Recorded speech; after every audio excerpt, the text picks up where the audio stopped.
But it's so good to see all of you. And I wanted to mention just a couple of requests. I wrote them on the bulletin board so I can forget them. I know there's a lot more. My Uncle Dale, my first cousin Grace called just a few minutes ago, and he is not doing so well. They told me he might have about 2 minutes to live. And so I asked you to hold up my Uncle Dale and also his daughter Tracy. And we would specifically pray for the person. I just remember Adelaide. We've been trying to pray all day. You got the text this morning. And the test, the MRI is going to be tomorrow morning, right? 6:30. Then we're going to do surgery. And also another grandbaby's at the hospital now, right? With concussion from your daughter. It's your daughter. And his daughter is there now with a concussion from riding a motorcycle. Okay, so let's remember her here. Heidi. So let's remember Heidi. And I also put my brother-in-law Gerald up there. Let's just remember him tonight. Good to have him here in person. Other requests that you want to give him tonight as we get ready to pray? Good friend of ours over in Houston, Jack Washington Hospital, waiting for just good stuff. Well.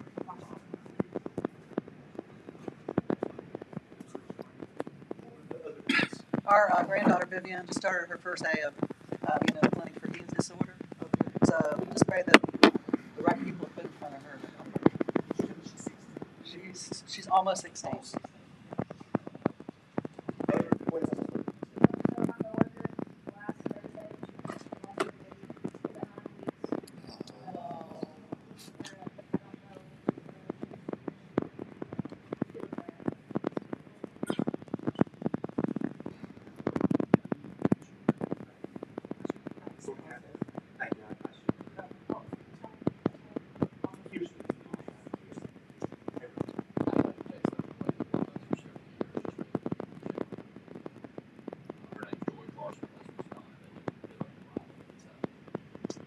Shared with him last night that Dave Banks over at the hospital at Forsyth said that's kind of cancer development bone marrow or something. They said he's going to find out in it's only been like 7 weeks. So anyway, so I had to share that with the coworkers. And so my coworker checked, or like yesterday, we got a text that Al was making some improvements, but she is a caregiver for, obviously they're married, they're late 60s, but she also is raising her kids and all. She just shows a lot, but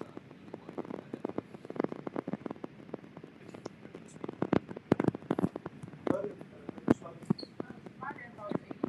He crazy basically, but he's been in state for started using health treatments like having cryptocurrencies. Yeah.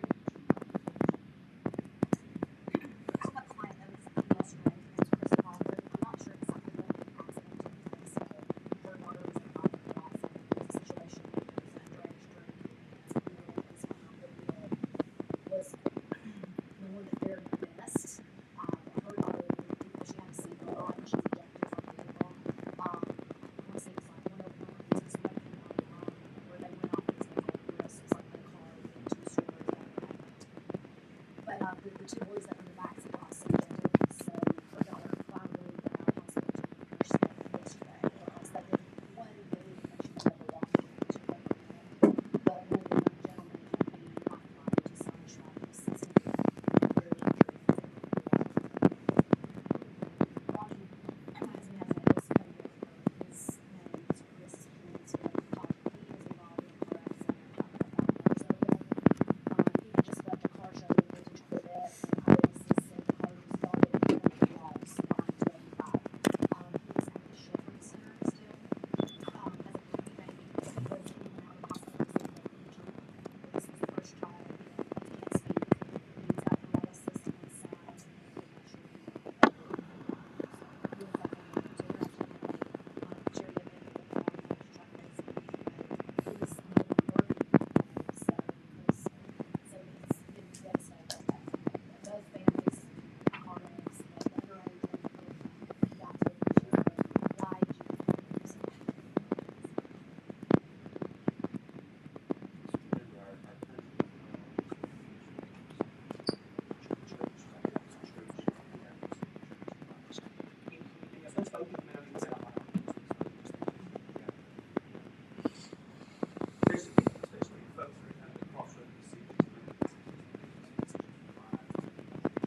Father, we thank you, God, for your mercy and your grace and love. Lord, I thank you for the opportunity today to be able to come together in a room with your people and just be reminded, God, that there are others that are on our side. Reminded that, God, you have called a group of people and people will say yes to you. God, I just thank you for the encouragement that comes from just being reminded, Lord, that you're at work. God, with all of the needs and circumstances and situations that we mentioned tonight, God, you know every single one of them. You see my uncle there. And God, his need, God, just for a touch of grace upon him, like over his life, God. I pray that you would just touch DL, God, that you would give extraordinary grace and strength. Not only that you would reveal yourself to him in an extraordinary way, but God, even his brothers and sisters, to his daughter Tracy, you would give them not only grace and strength, but that you would just manifest your power and your presence to them. Let them come through this dark time and season with a greater understanding and realization of who you are than ever before. Father, I pray tonight, God, for Adelaide. I pray, God, for Heidi. Lord, God, that you would just move. In each of those situations is different, but God, you're the same one. You're the same healer, our great physician. God, we just put both of them into your hands. That Heidi with the concussion and Adelaide, God, with all that's going on in the skin tomorrow, and potential surgery, we pray, God, that you would just intervene on her behalf. Lord, that there wouldn't even be a need for surgery. God, we pray, Father, for Oz and Elvira's precious young granddaughter that's going and is asking for help and is asking God for you to work and say, yes, I need help. God, I just pray that you give extraordinary grace and strength in her life, Lord, and break every shackle and chain, God, that's tried to hold on. Every hand that was lifted, every need that's represented for Gerald, and for so many other folks, God, who just need to experience your power and presence. God, we ask for that tonight. This group of people standing in the gap and saying, God, your will be done in earth as it is in heaven, God. That's what we're asking. Your will done in earth as it is in heaven. Let us be your hands extended. Let us be, God, your eyes and ears moving about and seeing, God, those who you're calling us to. God, we pray over our worship team and over all that are laboring and serving in the church family. God, that you would just anoint and empower the children's ministry and upcoming work with our youth ministry and all the things, God, you're wanting to do in our midst. That, Lord, we say yes to it. We want to see it happen. God, we want to be submissive and obedient to you. For those people in our church family, God, that need direction and guidance and are asking you because they want to make a right decision, we pray tonight that you would make the way clear before them, give them clarity of mind and thought. God, for those that need provision, God, that are asking you, God, just to provide and meet a need. And maybe it seems impossible to others, but nothing's impossible to you. Nothing's too hard. So, Lord, would you just supernaturally meet their need? For those that may be struggling in their minds, maybe they're just weighed down by cares and anxiety and worship of worry and fear. God, that you would break the hold of the enemy over their minds, over their lives, their emotions, and you would let them be absolutely free. And Lord, we give you praise. We give you honor and glory over this few minutes that we're going to spend together around your word, that you would guide and direct our thoughts. Our intention tonight is not only to be with our brothers and sisters, but more importantly is to be with you, to experience your power and your presence in our midst. And so, Lord, we surrender our mind, we surrender our thoughts to you. Lord, we come to muse and to think about, God, the things that you have laid before us. And pray, Lord, give us insight and discernment and direction. Lord, that your word that is spirit and power and truth, Lord, that you would let your spirit guide and direct us tonight in all that we do. And Lord, we ask you tonight all these things in Jesus' name. Amen. Amen. I'm going to take about a 60-second intermission and let the band slide out. Children's church is letting out. Hey, I'll take just a minute to let everybody transition.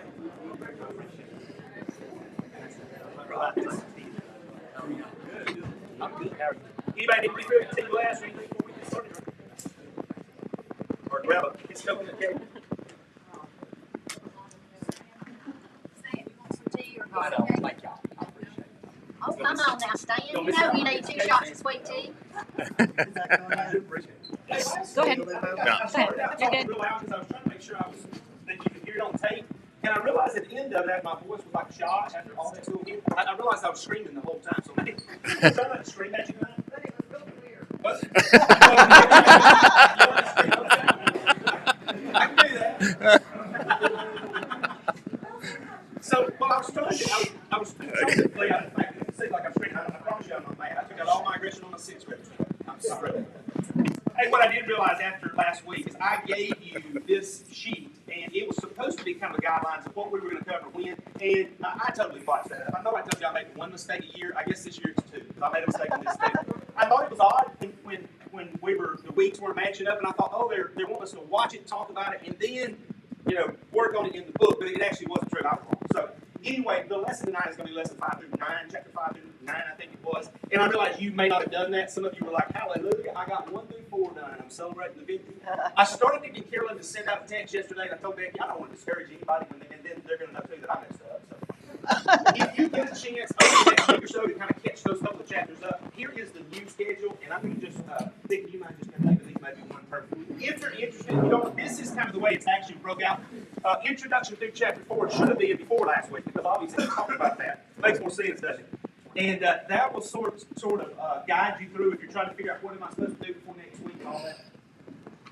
What kind of difference did just knowing geography make for you this week as you were thinking through it and working in the book? Testimonial. Did it change anybody's perspective? Did you go better understand? Ricky? Well, yeah, because when you were preaching, and you know, like when you were talking about, I could see it on the map. So it helped me. It's all so close. Yeah. I mean, it's all right there together. Yeah, absolutely. I mean, I don't know what the mileage is of all. Yeah. Yeah, it is. When you start to realize that so many of the stories converge in the they happen in the same place. What about the visual on this? Because I know some of you, even without asking you to raise your hand, some of you, I'm sure, like visual learners. Did the symbols in the eras, did that resonate? Or did that make it easier to kind of understand the flow of the Old Testament and the New Testament too? For me, it was revolutionary. And I hope it has been and will be for you. I've gotten a lot of positive feedback. And again, I sound like this is the infomercial part of the lesson tonight. But I've had several folks that have come up to me and said, wow, I mean, it really has made a difference in terms of understanding the flow of the story. And Max Anders in last week's lesson, that's kind of what he's talking about, that there is a flow to the story. And if you understand the big, overarching story, it makes all the little pieces and things and details that we have, it makes a lot more sense. As a matter of fact, he's going to use this quote tonight. The mind retains more from a tight summarization. This was a big study that was done, but most of us can relate to that, right? I mean, if you give me a massive amount of information, I may shake my head and have a glazed over look, but in about 15 minutes, I'm not going to be able to tell you what you just said. I might get the gist of it. But if you have a summarization of it, that's where these eras come in. It's having a summarization of these different time periods. Now, here's the thing about it. Is there anything magical? These, disclaimer, these were not dropped from the heavens on Mount Sinai. Okay? So some of you may have looked at the categories of 4 underneath of the eras, and you might have thought, wait a minute, no, that needs to be moved here or changed there. Obviously, there's a lot of different things you can call it, but having a structure in your head to kind of understand the flow of the story, it makes a huge difference. And so I strongly encourage you. The other thing is this harmonization, because remember you talked about 3 types of books in the Old Testament, the historical, the poetical, and the prophetical. And then in some of your literature there in your book, you've got this overlay where you can kind of see what prophets were ministering about the same time. Who were the kings during that period of time? Now, what was going on? So hopefully it is making a big difference for you. I want to watch the video, and you can see Victor was asking me about all of my charting up here, and I don't intend to drag you through the whole ringer. This is more familiar with the things I wanted to mention. The challenge for me on this in an hour or an hour and 15 minutes is what do you put in, what do you leave out? And I think that's why I like Max Anders' video so much, is because he's very concise. And he sort of just lays it out there. And then I hope you'll be taking notes. I hope you'll be thinking, jotting down your questions. And I know that we'll, like we have, the previous weeks we had together, you'll have some great insights and questions. I do want it to be more about things that you have learned, things that you know, than just me spouting off just feel. Without further ado, we let the game begin.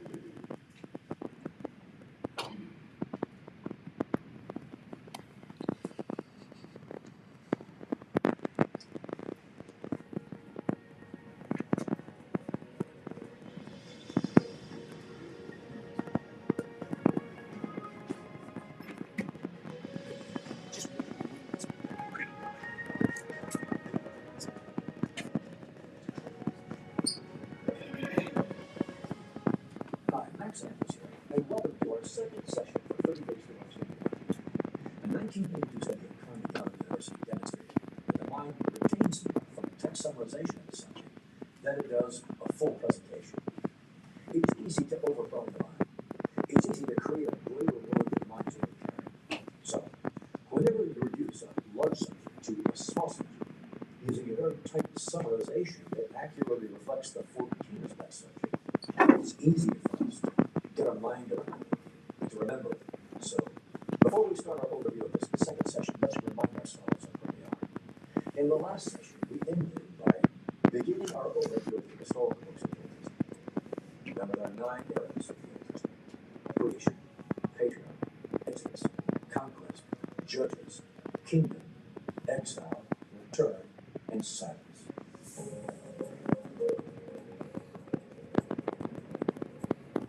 Last session, we opened the starting gate by overviewing the creation. Let's pick it up from there. But as we do, let's remind ourselves of where our story takes place. The patriarch begins in the land of Canaan, or approximately, no location of the present-day Israel. At the opening of the Exodus era, we find the Hebrew people in Egypt languishing in slavery in that country. Then in the Judges era, they moved from Egypt back into Palestine, again, the approximate location of modern-day Israel, where they remained through the era of the Judges and the Kingdom era. After the Kingdom era, 120 years after the monarchy is established in Israel, the kingdom divides into a northern kingdom and a southern kingdom. Basically, everything north of Jerusalem is the northern kingdom, while Jerusalem south is the southern kingdom. As we turn toward these eras, we'll revisit these geographic locations. So, let's continue our historical overview with the patriarch.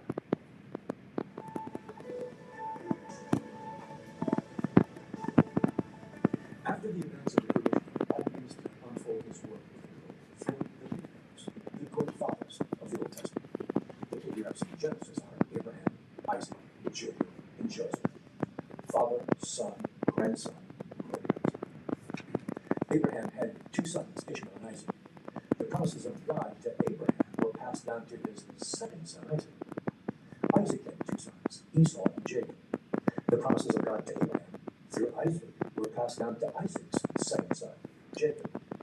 Jacob began life as a conniving scoundrel, but through a series of miracles and other encounters with God, he mended his ways and became a faithful steward of God's word. Jacob had 12 sons, and while the promises of God were passed down to Abraham's second son Isaac, and to Isaac's second son Jacob, the promises of God were passed down to all 12 of Jacob's sons. While Abraham was the father of the Hebrew people, Jacob was the father of the nation of Israel, because from his 12 sons come the 12 tribes of the nation of Israel. But his next but youngest son, Joseph, rose head and shoulders above the others. Jacob's sons had very little awareness of God's call to his nation. Out of jealousy, they sold Joseph as a slave to a camel caravan of Ishmaelites who took him to Egypt and then resold him into slavery there. Because of his righteousness and God's faithfulness, Joseph rose to become a great leader.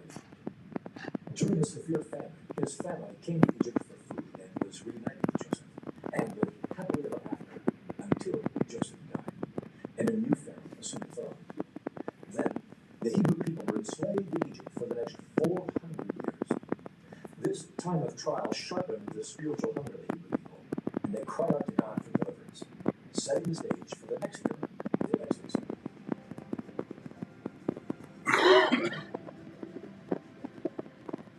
There are 4 parts to the Exodus: deliverance, the law, Kadesh Barnea, and wilderness. There's a 400-year gap between the close of the book of Genesis and the opening of the book of Exodus. During that time, the Hebrew people languished in slavery in Egypt and began crying out to God for deliverance. And God raised up Moses to lead the Israelites out of Egypt back into the promised land. But it wasn't an easy or a tidy deliverance. Pharaoh wouldn't let the Hebrew people go. So, as a result, a series of 10 plagues was levied on Egypt to prompt Pharaoh to let the people go. The plagues started out bad, and they got worse, and finally ended with the death of the firstborn of every household in Egypt. Finally, Pharaoh said, "Goodbye, good riddance." But when the Israelites got as far as the western shore of the sea, Pharaoh changed his mind and sent his army to get them back. And in perhaps the most spectacular event in all of history, God parted the Red Sea, allowing the Israelites to cross through to the other side. The waters then came together again, saving them from the Egyptian army. During this time, God led the new Hebrew nation with a cloud by day and a pillar of fire by night. He led them to Mount Sinai, where through Moses they received the 10 Commandments. God then led the Israelites to the town of Kadesh Barnea, the southern doorway back into the Promised Land. From there, they sent 12 spies into the Promised Land, 1 spy for each of the 12 tribes of Israel. The land was inhabited and fortified by people who would not look kindly on the Israelite horde invading their land. And the spies were a military reconnaissance mission sent to assess the challenge of enemy land. When the spies returned, they had some good news and they had some bad news. The good news is that the land was beautiful and bountiful. The bad news was that there were hostile armies all over the place, including some with giants, and walled and fortified cities. In unbelief, 10 spies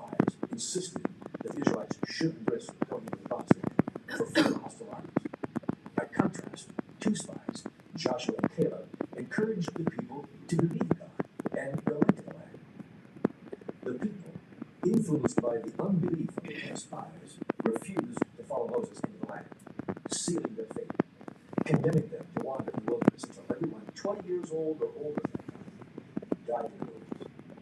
In the ensuing 40 years, a new generation rose to leadership, and the people were willing to follow those leaders into the land. Moses died. His right-hand man Joshua took over and took them into the land. That's the Exodus era. Next, we have the conquest era, and there are 4 parts to the conquest era: Jordan, Jericho, conquest, and dominion. The Exodus era ends with the Hebrew people camped at the eastern doorway into the Promised Land, where the Jordan River flows into the basin. They got to get across the Jordan River, which is a flood stage. So, the Lord parts water a second time for the Hebrew people. The water parted for a distance of approximately 20 miles, and they crossed without incident, and the water began flowing again. Right smack dab on the other side of the Jordan River was a fortified city of Jericho. It was a threat to Israel. So God commanded the Israelites to walk around the city 7 times and then shout real loud. And miraculously, the walls fell down, and the Israelite army conquered the city of Jericho. So we have a miraculous spring of water and a miraculous conquest of the city. It's an auspicious beginning to the conquest era. The inhabitants of Canaan were united in their fear and opposition to the Israelites. How would you like it if someone rang your doorbell and said, "Mr. Jones, the Lord has told me that he wants me to live in your house. You'll have to leave." You wouldn't be excited. Neither would the Israelites. But through the lead of the Lord, the Israelites subdued the inhabitants of Canaan in about 7 years. Each of the 12 tribes of Israel was given a land by lot and was responsible for finalizing dominion over their area. All 12 tribes eventually inhabited their areas, forming a loose confederation with the other 11 tribes. That's the conquest era. This leads us to the Judges era.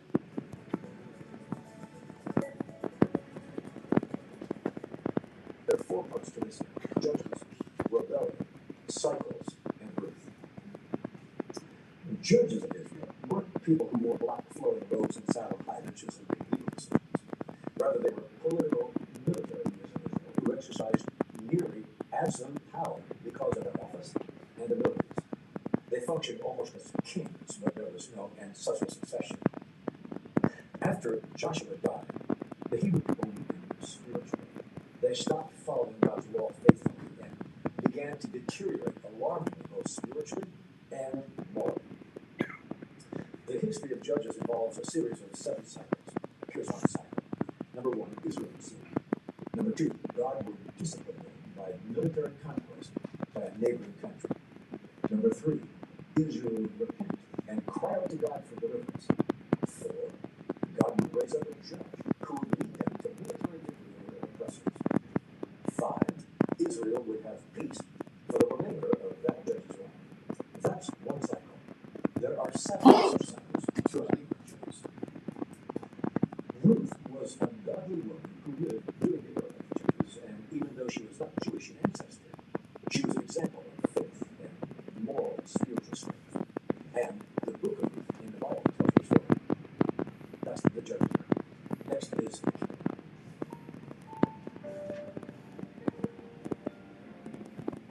There are 4 parts to this era: United Kingdom, Divided Kingdom, Northern Kingdom, Southern Kingdom.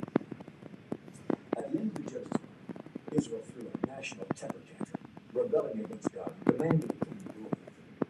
They were jealous of the other nations around them who had kings. They wanted to be like them. They thought their life would go better for them. So, God established a monarchy in Israel, starting with Saul, transitioning to David, and then to David's son Solomon.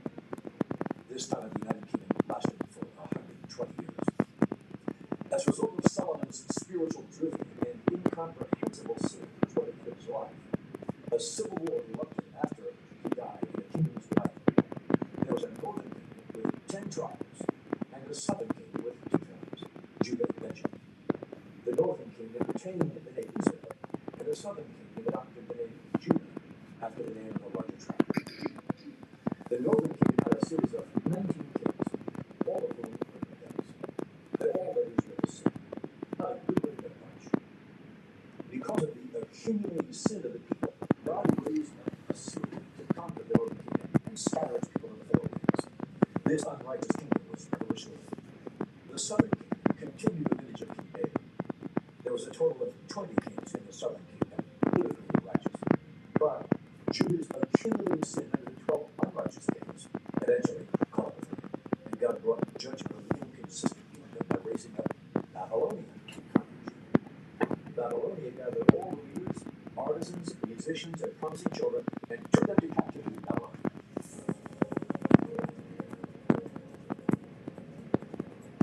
So, let's wrap up this with this observation. One might imagine, having seen a succession of miracles never seen before or after, that those Israelite families during the Exodus might have been the most devout people. How many times have you wished that you could see some unmistakable miracle help confirm your faith or get you out of a slump? Yet, the very people who witnessed the crossing of the Red Sea are the ones who refused to go to the Promised Land at Kadesh Barnea because of the fear of the armies, giants for the land. It seems that there's very little correlation between faith and witnessing miracles. Miracles tended to elicit and strengthen faith among those who wanted to believe, but it only created a sense of entitlement for those who didn't. This teaches us that a heart of faith doesn't need to witness miracles, but can grow and strengthen by reading and absorbing the truth of Scripture.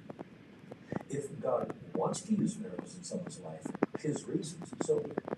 But for the vast majority of us who ever witness a miracle, we are not left disadvantaged. In two different places in Scripture, Jesus is called the Word of God. In John 1:1 and Revelation 19:13, there's a very strong link in God's mind between the written Word and the living Word. If we want to become people of strong faith, if we want to draw near to God, if we want to grow closer to the living Word, we can do so by drawing closer to the living Word, by mastering the Bible so well that the Bible masters us. I look forward to seeing you in the next video.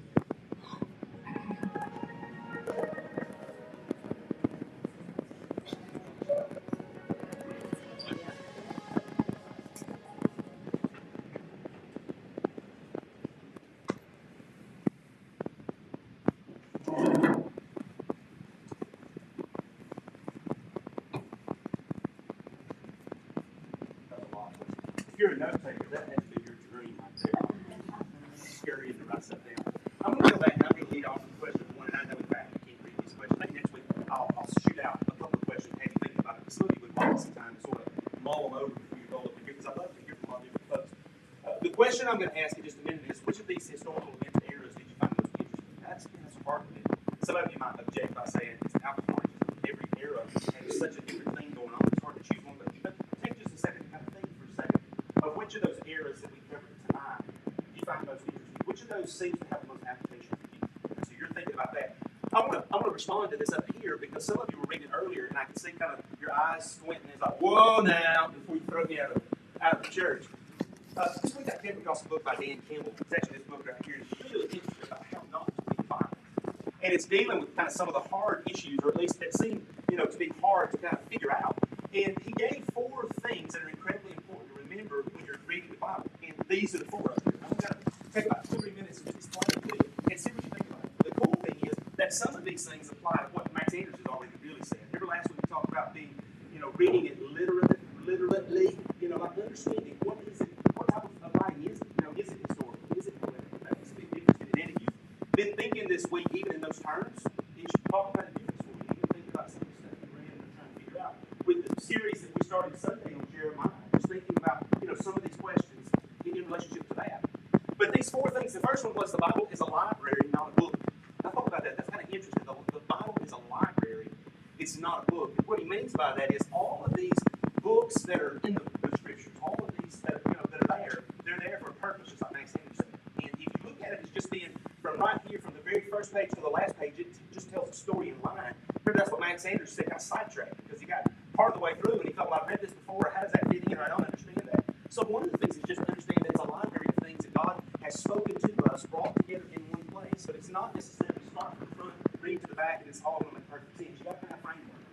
The second one is kind of interesting, and I bet some of you read it and thought, I don't think so. The Bible is written for us, but it's not written to us.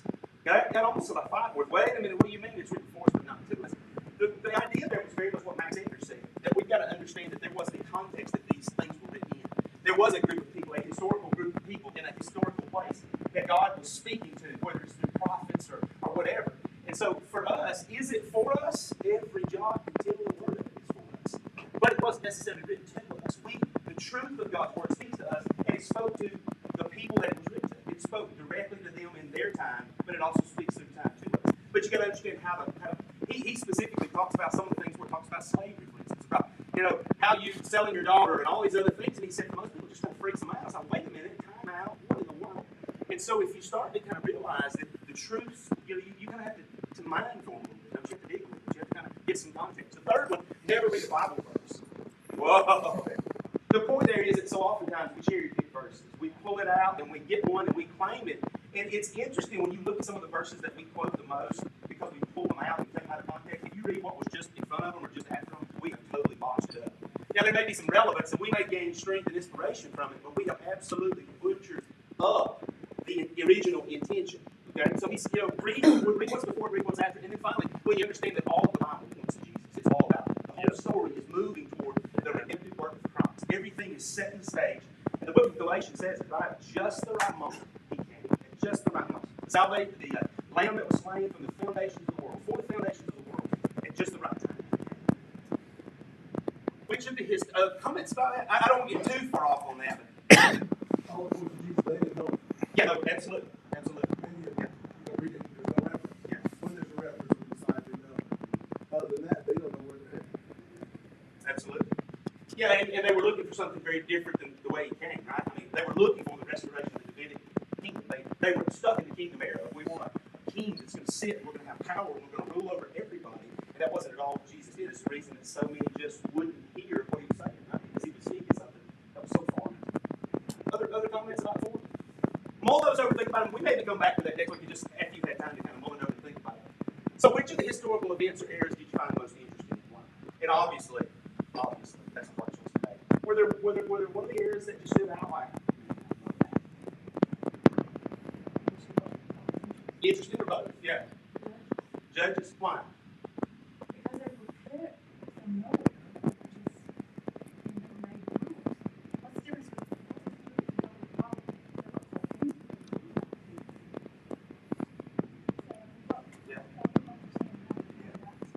Yeah.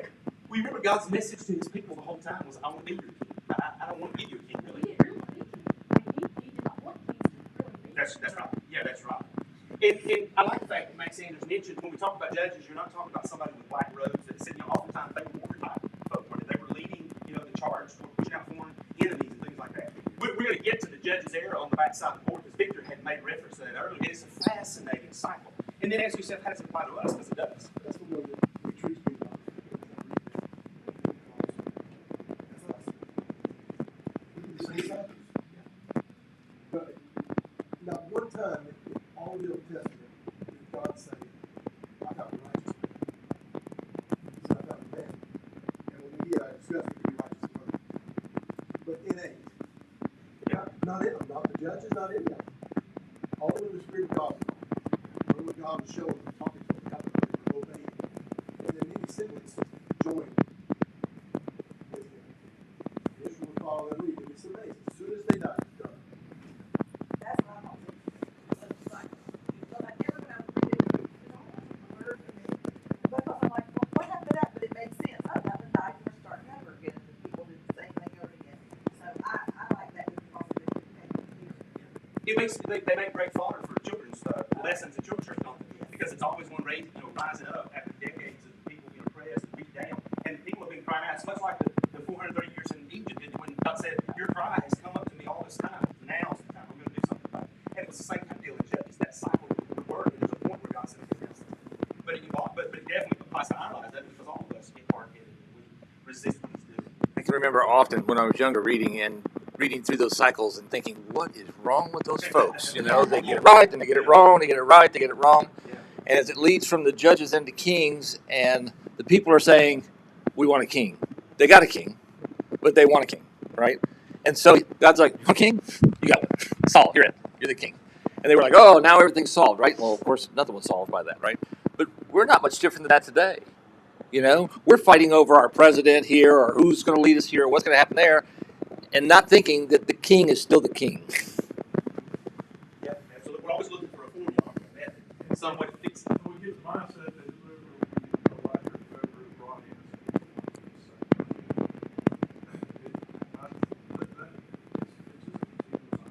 it doesn't end, it just starts over. That's usually Yeah. I mean, we want what we want, not thinking about what we should. And we bring the worldly view into it, more than the kingdom. Look at the side. Man wants, man thinks he gets, but it's what he wants, but it's not what he needs to fall. But, I mean, it's just, in our life in general,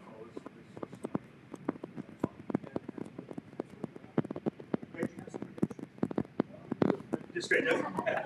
I got a little guy. I like Texas there, because it reminds me when I walked in, San around, there.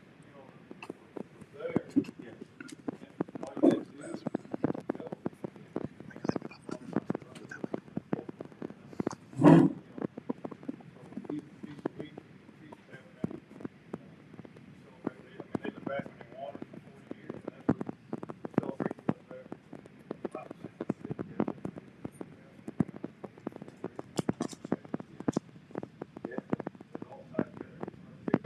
Oh, yeah. It's an impossible question, absolutely. Loaded question, too. The Exodus period sort of had that power period, especially for kids like that, because it's God showing off, it's the plagues, the Red Sea, and all the wow factors, not just the lesson, but it's the wow factor that they did. And I think that's what was so intriguing. I mean, he is. It shows that God cannot find a logical place in people by themselves. All of these years, you just watch them, you read it, and you see it through your own eye, you see it living it, talking to it. But it doesn't find an eternal, continual logic place in it. Maybe a few, and then the guy, that generation dies, and here comes the next one. Because they have to, it's not just pass on, they got to pay attention to some book, hear, rehearse their history, and review, and then they can happen. And all of a sudden that judge is not talking to the other, that's just going to say that. He talking to you all, he knows what to do.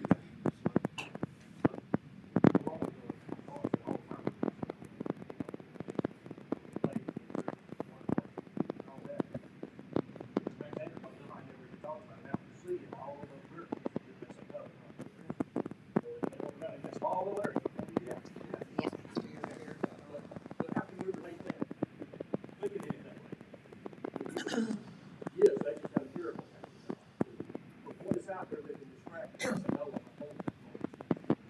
That's what it's up to us to lift up prayer and courage alongside.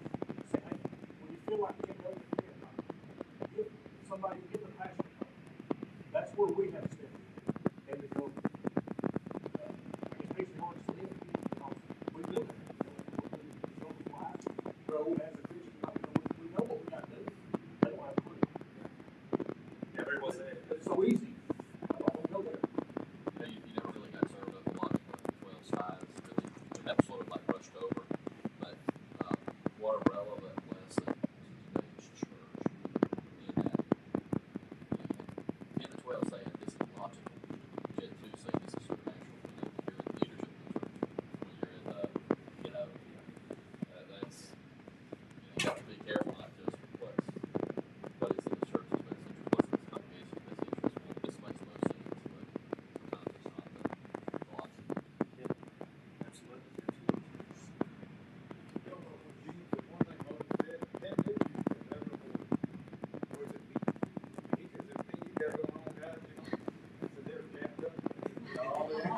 Always presented that we, Yeah. and when he got told me, well, we can run that, he said, "Well, we'll go." He got to, look, I'll go. He's fine, paraphrase. You ain't going, we ain't going, you know? He didn't say, me, you gotta go to mountain. And he kind of helped me. Yeah, absolutely. Any other comments before we kind of back up? And obviously, there's no way we can fly through every single one of these things tonight, but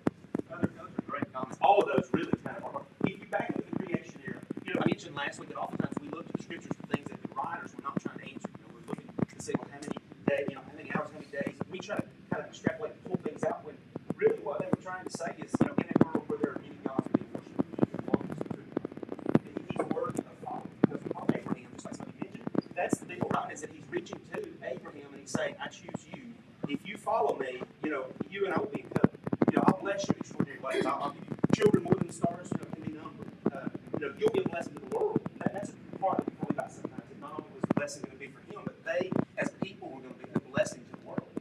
And so you see kind of this thing going. And I love, even as he was talking about how God oftentimes goes against the traditional rule, because I'm thinking, when God chooses a younger to give the blessing to, you notice when he said the second child, and then finally, it's all 12. He just reminds you too that God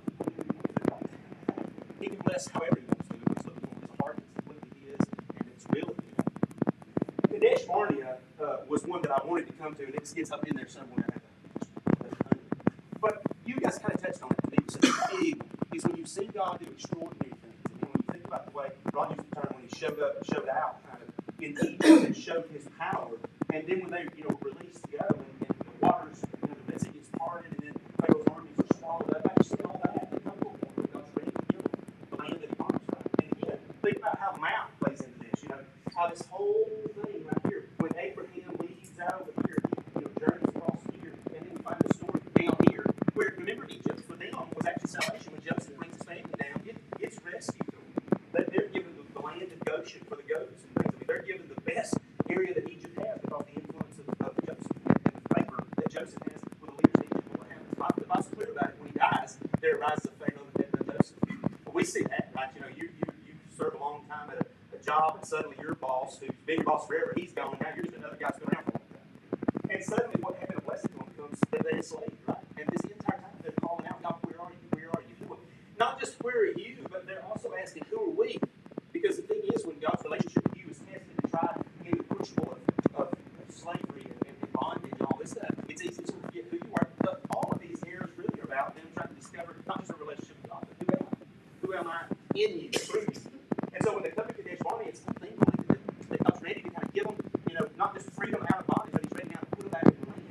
And they decide not to pursue it. They decide not to go on. But again, that ties into us. 400-year period of something with God. Yeah. 400 years. Yeah. 3 years, not 4 years. Yeah. 4 years. Yeah. I don't know why exactly. 4 generations go through, and so the last generation doesn't know what started with the first generation. Is what I was always told, but I don't know if that's true. You make good points. We think back to all of the miracles, and we think, how can they experience that? And then when the time comes, they can't trust, But today we've got the greatest miracle there is. We've got a Bible that not only tells us what happened then, but it's to tell us what's going to happen next. Yeah, we know the whole picture. Victor was saying, they were wandering around. They didn't know what was coming. We know what's coming, and we still don't get it right.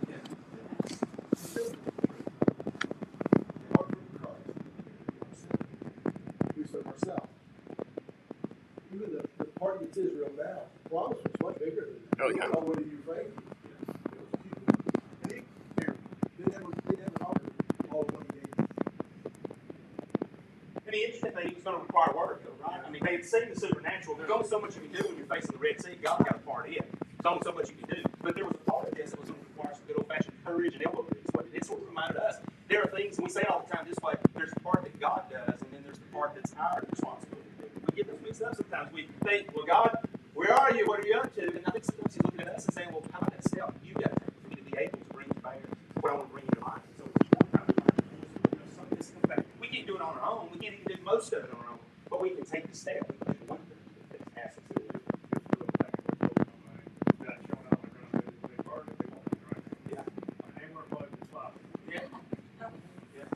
And in fact, literally, the scripture says the wind blew, right? It was the wind blowing over the night that kind of put it out, dried it up.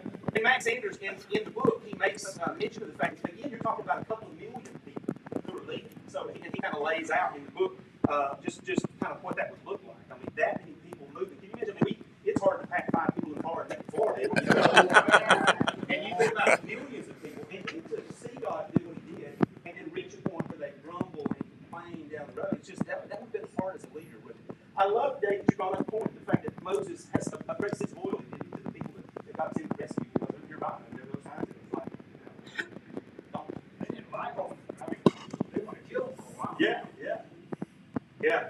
another whole. God even brought it up to him. Yeah. I was talking to him. Yeah. Right. He said, no. So that's why, to me, that's one of those places in the Old Testament for me that really excites me. Because when they say no there, it's something like Gene mentioned, they're going to wander in this tiny little area and never really be able to go. Except they're going to change their position. Because remember, they were going to come into the southern gateway, but now they're going to have to see God do another water miracle where He's going to part Jordan for them. But this time, they're going to have to, there's going to be a lot of work involved. And if you remember, as they get ready to kind of conquer and go in, remember there were some of the tribes that were saying, hey, we like to land on the west side. Oh, we're good right here. But remember, the agreement was, yeah, you can take that part that's yours, but you got to come across and help us fight and get the rest of it. And he mentioned 7 years that they fought, 7 years to try to conquer.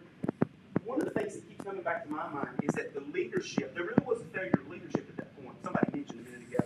You had the two, Ron, that were saying, we can do it. Think about God. Don't think about our failure. Don't think about challenges, but think about God. And then there were the others that, like you said, were running through all the numbers and said, ooh, this just doesn't look good for us.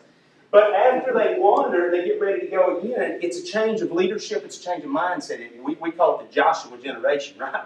I mean, they're coming with a whole different mindset because they've seen. Think about the death they've seen. When they came out of Egypt, they heard the moans of the Egyptians. The firstborn that had died. You mentioned Passover a minute ago, but remember their firstborn was spared because the blood had been put above the doorpost. And so they had seen death afar off, but now they had watched death up close, right? Because everybody, 20 and older, was going to die out before they would even get another shot to go back in. So you've literally got generation after generation, older generation ahead of them that are dying off. I mean, wouldn't that would be the leadership. That would be the people that had been influential. All that stuff's got to go so that the Joshua generation can kind of... And I think about that even today, not necessarily you're trying to push anybody aside, but just the mindset it takes to accomplish a conquest. It's a different kind of mindset. That's 14,600 days. 14,600 days, 40 years. Uh-huh. There's too many people. Yeah. You know how many died? Oh, yeah. Yeah, the death would have been... You know how many died every day? Yeah. Did you do the Much as we can. Yeah. I thought you were going to ask me to do that, man. Well, just think about the mindset of the kind of bad man that had to go into a village and take out everybody. Dogs, cats, animals, everything. I mean, what kind of man was he? Yeah. That's some of the stuff that Dan Kimball deals with in his book, because there's a part of that that just, if you say you can wrap your mind around that real easy, then I question your honesty. Because I don't care who you are. I mean, I read all of the explanations and stuff, but for most of us, when we think about a God that we are connected with and relate to, that made us, we talk about God is love, right? And there's some stuff that you read in the Old Testament that's just very difficult to wrap your mind around, let's be honest. It's just very hard to understand. And we don't have time to go into a lot of that stuff. I mean, there are some explanations and things like that, but at the end of the day, think about that whole death cycle. What it says, should have said to them about when we rebel, when we reject the God who brought us out, death ensues. And really for all of us, that really ought to be something that is in the forefront of our mind, right? I tried my way, and man, I was dead. It was, it was bad. Ron, and the thing is, too, to remember, it wasn't just the 10 in that cycle, it was the 2 as well. And the people that those 2 represented, it was the people of faith and belief that didn't get to go in. They had to be part of that 40-year death cycle. The good and the bad. You pay the price for who you associate yourself with, really. I mean, the downers brought down the believers. Yeah. And caused them not to be able to go. Yeah. Can you imagine a bad selfish YouTube Facebook? Just think if it had cell phones. Yeah. They could just count on it. Cheryl, let's pray for Cheryl that she'll have the ability to do math. Just thousands of people. It's a bunch. Every day. One of the things, and I'm bouncing, thank you for letting me bounce tonight. One of the things that I did want to kind of throw out there, the life of Joseph. And again, we could have listed every single one of these, and I knew there'd be no way in an hour that we could never even touch on all of them. But obviously, the life of Joseph is an incredible story. I mean, in Sunday school, we heard it over and over and over again. But in real life, it's an incredible story. God births a dream. He puts something in your heart. You sense that, and I'm thinking in our adventure about calling. Think about how that connects with that. That sense of calling that other people can't even identify or understand. The brothers despise him, right? Because of this sense that he has. Even when he tells his mom and dad about the dream that he had, that one day you're going to bow to me, and that even freaks them out. He blows their mind, like, we're going to bow down to you. I mean, that was against every, conceivable notion. And then you're betrayed by the people that should have understood the dream. They should have understood, your potential, or at least you think they should. And he gets sold away, and of course there's a lot that goes on with one brother that tries to protect him from being killed, so he gets shipped off. But there's this element right here of suffering that works together to bring about God's redemptive purpose, is the bigger idea I want to kind of throw out there. The things that happen in our lives that when they happen seem like the most horrible thing in the world, and we're unable in that moment to really understand what God's really doing with that season, with that era, with that time. But in the end, you're able to look back, right? Because remember, that's when we get that synopsis at the end of the story where he looks and says, the very thing that you meant for evil, God meant for good. The way that the brothers despised him and the things they did that were motivated by jealousy and greed and all the other things. He says that above all of that, God was working. And really, for all of us, that's a moment of reflection. I mean, think about in your own life, the things you've been through. And we say this all the time. Some of the things we brought on ourselves, but some of the things were just kind of thrown on us by the decisions of others. You mentioned decisions and consequences of things we have to pay for sometimes that we didn't do. We didn't make that choice. But the reality is that even in those things, God's redemptive work is going on. What do you think the big lessons in the life of Joseph are? What are the takeaways? I think one of the greatest things is that God didn't cause all that happened to him, but God used every bit of it to make him the man of God that he was. Yeah. I mean, everything that happened to him, it sucked and it was wrong and it was bad, the family turned and everything. Yeah. But it made him a stronger man, and a stronger man in God. Because at many times God was the only one he had to turn. Absolutely. And it doesn't matter who you are, in the middle of that, you're asking the whys, right? I mean, you're asking why. How is this ever going to be redemptive? How is this ever going to work to my benefit? And the thing is that God wasn't just working for his benefit. That's the beautiful thing to me. Yeah, he's working, with the dream that he's put inside of Joseph. And Joseph is going to be lifted up and exalted, and he's going to have extraordinary power. But the people that are really being saved are his family, right? I mean, the generations that are coming after him are being rescued. And so there's a sense when you think about the drug-addicted person that gets free, chains broken off their life. It's not just their life that's being transformed to change, but it's every generation after them. It's their sons and daughters that watch the chains get broken off of them, and forever the trajectory of that family is made different, right? So, I mean, it's like really big stuff. And you don't find out the next day. You don't. Yeah. No, you don't. We're in this little time crunch cycle. You got 24 hours, you got 12-hour news cycle now. Yeah. And we think it translates into answers. Yeah. You won't know for years. Yeah. Unless he wants you to. And most of the time it's you got a long hand. Yeah. And you think about it, you wonder, he will give you grace to sustain you through it. He'll give you enough insight to help you stay faithful and connected. But you're right, he never sorts all the pieces out. Why do you think that is? Why do you think he won't give you more of an insight to what's going on in the middle of it? Because you're too lazy to look for it yourself. Okay, too lazy to sometimes to look and see. Plus, if we knew, would we continue? Would we? Yeah. That's something we always want to know. What's tomorrow to bring? And I learned at an early age of managing people and stuff like that. I ran a plumbing company. I put my week on a board. Who's going to be here? What's going to? And that'd be Friday. Come Monday morning, I was erasing that board and redoing it. And it's the same.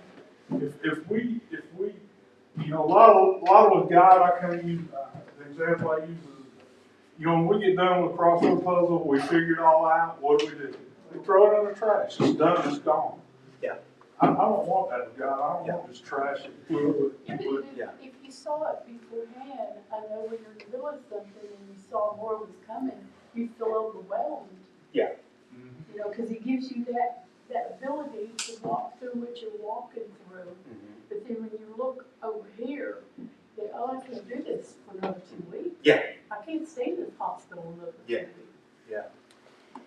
And plus, That's exactly. also plus, not seeing the head but having it right there, you have those aha moments that are continual and keep going. You know, that And some of what he's trying to show you there, you can't even learn the lesson if he showed you the next 3 moves ahead. I love the way you said that, Nita, because that is true. If you realize the enormity of the thing, you'd probably just freak out and give in, turn, go the other way. This season's not going to always last. Weeping endures for a season, but joy comes in the morning. But there's also a sense which, if in the middle of the pain you were feeling and the stretching that was going on, he said to you, kind of like what you were saying, you only got to hang on 21 more days and it'll all be over. You would kind of be circumvent the process, wouldn't it? Because you say, well, I can do anything. I can hang by my feet, upside down for 21 days. I can do this.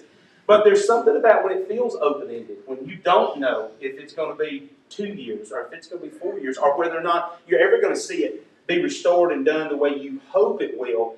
That takes a whole different level of faith, and that works on a whole different part of you, right? Because it's not because, think about your kid. I mean, they come running after you've been away for a while. They come running up, and the first thing, they give you a big hug, and the very second question, or maybe it's the first question, is what? What'd you bring me, Daddy? What'd you bring me? And if you get kind of connected, if that's kind of your mode of operation, I mean, we do that as children of God, don't we? If we recognize and realize that, exactly what he was doing in the middle of it, there wouldn't be the stretching and pulling, and we wouldn't be getting some of the excess stuff cut off and making room for some of the stuff that needs to get poured in. That closeness to the Lord. Yeah, I mean, yeah, with absolutely. those times. Yeah. Although that's when we are calling out, seeking, praying, or that's, I guess I should say me. Yeah. Other times we just get comfortable. Yeah. Oh, we good here. We're gonna go worship. We're gonna do, Yeah. Yeah. But, okay, this tragic has happened. Well, you gotta call out. You gotta stay close. And you gotta plant your feet on that solid rock and you have something to stand on. And then you stand and wait. Stand and see. Wait and see. Absolutely. Deuteronomy 29. Says, The secret things belong to God. The revealed things belong to us and our children. And the reason that is we can't receive our stuff. We say, oh, you go ahead and tell me God I can handle it. That's a lie. Wesley Rhodes preached one time and it really resonated with me. He said if God told him what was going to happen, he would try to help fix it. Yeah. Oh, I Help agree. God spin it up. Well, that's the carnal mind of man. Yeah. Sure. We say, oh, I can. No, you can't. Yeah. Not the things of the kingdom and not the things of God and not the things about your soul. Yeah. All of that's a gift. Yeah. And revealed. In time. Yeah. And Scott, did you have something else as well? Okay. And at the end of the story, when he's confronted with the very people that have betrayed him, that's when you really see whether the work got done or not. And that's the way it is for us, right? I mean, if you want to really know that God has helped you to forgive and let go of some stuff, see that person in the grocery store. What's your response? And he's given that opportunity. The very people that despise him the most, and he now has the power, it's totally flipped. He could crush them like a gnat, but instead of doing that, he wants to know. And if you read that closely, I mean, there's a little bit of cat and mouse going on there, isn't it? When he's putting the stuff in the saddlebags and he's bringing them back and he's saying now, the little one's got to stay and all these different things that are happening in that. He's wanting to see how deep the change is in it. It's not that he's trying to play God, but he sees what's happened. And I think we see what's happened in his heart because he's able to say to them again, what you meant for evil, what you thought would destroy me, even to the point of my death, God has turned it around for good. And now that is the open door to you and your family, to our Father, all who are coming after us to be preserved. That's some pretty serious stuff. Yeah. And it ought to be motivation for us too, if you hold on, if you hang in there and allow God to do the tough work in you, that not only is it a blessing to you, but it's a blessing to a lot of people around you. One of the things that I was going to say a minute ago with that whole conquest is if you don't deal with the giants at Kadesh Barnea in your own life, if you don't deal with them, then your kids are going to have to deal with them. Yes. And I mean, that's just a fact, isn't it? When they said no there, they had the ability at that point, through the help of God, to go in and deal with the giants of the land. But that was the very thing that scared them the most, right? Was these, yeah, the grapes are great, everything's wonderful, but gosh, they're big. And it's going to be their kids. And that happens so often, doesn't it? You see people that back away from the things that kind of have a grip and hold on them. And because they don't ever get free, they don't ever get shed of it, then their children and their grandchildren sometimes kind of pay a price for it, don't they? If there's not a moment of liberation and freedom. Thank God the next generation can shake off the chains and say, I saw what that did to Grandpa. I saw what that did to Daddy. I don't want that. I don't want that unforgiveness. I don't want that stuff. But it's a powerful thing, the redemptive work of God. There's examples of people praying for asking forgiveness, repenting of their father's sin, their grandfather's sin, to generations back. That always makes me scratch my head, but it kind of shakes hands with what you're saying. Yeah. Gosh, because I don't understand fully how that all works. I really don't. I mean, even when you're talking about, how sin can kind of just find its way. I kind of understand that part, because you sort of see the brokenness that it creates. But you're right about that blessing side of that too. I mean, all of us are beneficiaries of blessing that really wasn't because of us, right? It was prayers that were prayed. It was promises that were given to the generation ahead of us. It was grandmas and mamas and daddies, that anointed the pillow at night before you ever laid down. Or you woke up hearing them pray, and it always stuck in your head. You remember waking up and the first sounds you hear was your mama, wailing in the other room, talking to God about you and about, things. And you don't really ever run away from that, do you? I mean, you may not live by that, but you're not going to forget that. Other thoughts about that? When your mama's wailing about you being a heathen. Where does that go? Oh, free me from that. Free me from him. Rich Mullins did that among the Native American Indians. He would go when they would consent to come to a concert or to hear him talk. The first thing he would say is he would beg them to forgive him for the sins that his fathers committed against their fathers. Yeah. And when he did that, things kind of opened up.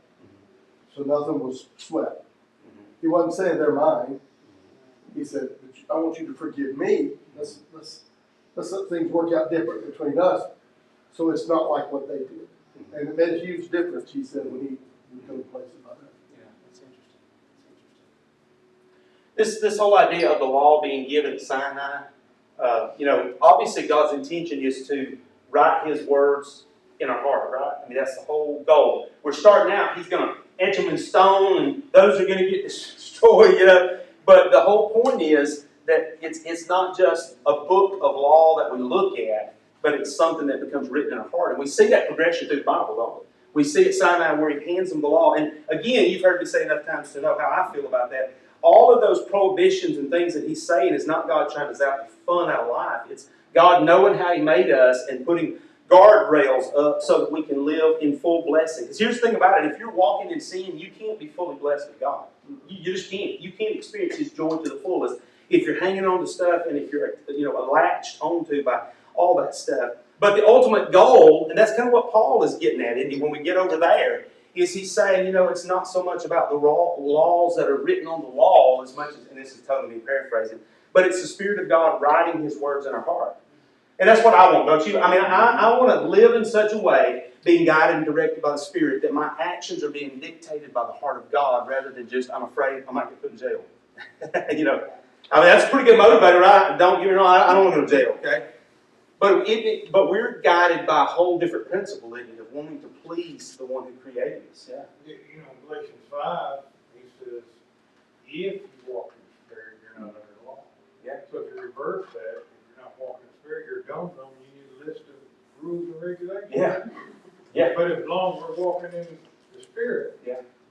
And the Holy Spirit is the Word. Yeah. And the law. Yeah. And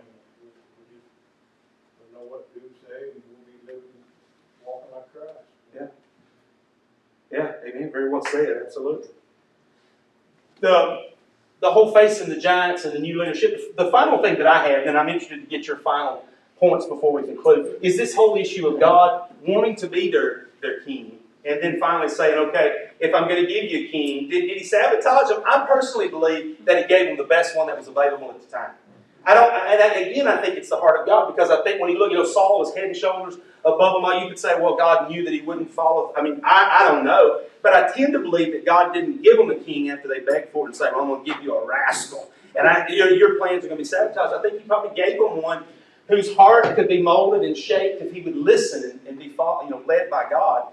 But we know Saul's in, right? We know kind of pride and all the other stuff that kind of gets in the way. And so David is raised up. And what the Bible says about David, as we know, is that David, had a heart for God. That David was a man after God's own heart.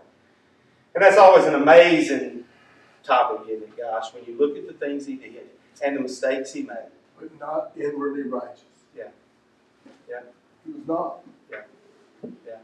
So what made him a man after God's own heart? What characteristic was it? His heart. His heart toward God. How he His wanted willingness to. Yeah. Well, instead of Saul had all the priests killed. Mm-hmm. The prophet comes to David and said, "You're the man." He rips his clothes and falls down. Yeah. Why didn't he pin him to the wall? Mm-hmm. Kill him. Yeah. Because his heart went that way. Yeah. But in himself, there is not one righteous thing. Yeah. Only what God does. Yeah. Because that's kind of where I was going to. We talk about, I would hear people say David was quick to repent, but David wasn't always quick to repent, was he? That's an example of where he wasn't, really. No. If it hadn't come to his doorstep and if he hadn't been, So I don't know that it's that, but I do believe what you're saying. I do believe that there's something about his heart that was turned toward God. That ought to be an incredible encouragement for us, by the way. Oh, yeah. Not that it's just a free-for-all, sin, do what you want to do, because after all, God knows my heart. But it is, boy, those times where we feel like we've failed more than we've succeeded, and we've made more mistakes than we've gotten it right, to just understand that it's not about that, is it? That it's truly about having a heart that's tender toward God and is running toward. That's why that word for the last, 2.5 years, Scott, has been that yes. It's just being willing to agree with God. Don't argue with God, say yes to God. And then the final thought for me was the fact that after all of that, David is not allowed to do the thing he most wants to do, which is build a house for God. Yeah, that it's going to be his son that does that. It's going to be a guy that takes how many hundreds of wives and concubines? Up around 1,000 or so. This guy who the script, is touted as being the wisest man to ever live, and yet made some of the crummiest decisions. I guess it just shows you. It's what you do with wisdom, isn't it? It's what you do. Wisdom is doing the right thing with knowledge. A lot of people got knowledge, and they got a whole lot of wisdom. It's kind of what I was referring to Sunday morning. I know old people that are stupid, and I know young people that have an extraordinary amount of wisdom because they do a lot with the knowledge they've been given. But with Solomon, he's allowed to build the temple. Why was he allowed to build it? I know. I know. Do you know? Yeah. God said your son's going to build it. Yeah, absolutely. It really boils down to Yeah. if he says, Yeah. or he directs, or he says, "What I'm going to do," then that's it. Yeah. Why did he stand? Yeah. Why did he stand out in God's mind? Yeah. There's an unanswerable question. Yeah. But not one person in the Old Testament was born again. Mm-hmm. Not one. Yeah. Nobody had an indwelling Christ. It definitely takes us, and this will be my final point, I think, is the fact that if God has told you to do it, you don't have an excuse not to do it. If He's given you the opportunity to share with that person, to do that thing, to serve in that capacity, then why would you argue with Him? But we see it already, as far as we got into it, we see Moses saying, "I stutter, I can't do it, send somebody with me." We see everybody, right, bowing out. David, even before he's coronated, is hiding among the stuff. It's just over and over and over this sense of inadequacy. If you think you're enough, then you probably have got pride issues. Most of us recognize that we're not enough, but it's just what Victor said. God said it. What is that, an old song or a T-shirt at least? God said it, I believe it. Yeah. God said it, and I believe it. Final comments before we have prayer. Man, great insights. Hopefully all we've done is kind of get you hungry. All right, I know right now you're full because you had a lot of chicken casserole, but hopefully we've stirred up a little bit of hunger that as you go into the lessons in this next week, I have sabotaged you a bit, and for that I'm truly sorry. I realize you got some extra chapters to take care of before next week. But if you look on that sheet, those chapters are the ones you need to have covered if you want to have seen the material that he's going to talk about next week. Okay? Questions about what happens before next week? Chapter 15 to 19. 15 to 19, is that what it says on there? Sure, which means you're going to have to hit 10 through 14. Kind of make up. That's after school, stay after class, and do your extra. They're not big chapters. No, they're. Hey, I would also say don't get weary with the repetition. After you've written for the 15th time, the early part of these cycles, stick with it because I find it's helping. It's helping me. I know that it's helping me. All right, final comments. All right, I love you, man. I'm enjoying this. I'm really enjoying this, and I hope it's beneficial to everybody. Let's close in prayer. No rush. Stay around, fellowship. Ask questions if you got some questions to ask or whatever. Be happy to talk with you. May not have any answers, but I talk with you. Father, thank you for your word that is living and powerful. Thank you for your word that is for us, though it may have been written to others in another context, another time and place. God, it was for us, and we believe that tonight. Thank you that all throughout it, you reminded us that what you were not looking for was to build an earthly kingdom where a king would sit on it, but you were looking for the king of our hearts to come and to rescue us from the sin and the pits that we had put ourselves in and that sin had put us in, that we can be free. But Father, would you also challenge this group of people in this room tonight? That Father, if we don't deal with the giants, if we're turned back by the giants, then somebody later on is going to have to deal with them. Why not let it be us? The things that need to be worked out, the holds that need to be broken, the changes that need to happen in us. God, give us the courage and the grace and the strength to let those changes happen as you help us and give us grace to do so. And then give us the boldness. Let us trust you that if we heard about how at the Red Sea you did an extraordinary thing, then why should we think that even at flood stage you can't roll the Jordan back and allow us to cross? If you've told us to do it, if you've given us the opportunity, God, then help us to take that with all of our heart and with excitement and joy and also not just enthusiasm, but even a little bit of nervousness, God, because we know we're jumping into the deep end.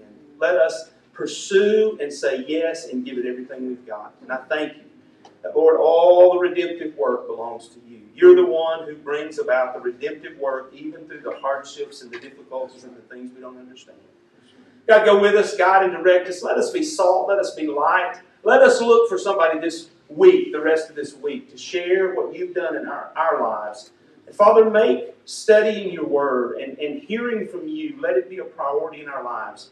Let us be addicted to it. Let us hunger and thirst after righteousness so we can be filled. We ask it, Father, in Jesus' name. Amen. Any final thing? There's 3 pieces of cake. If anybody wants to arm wrestle for it, well, you can't have mine.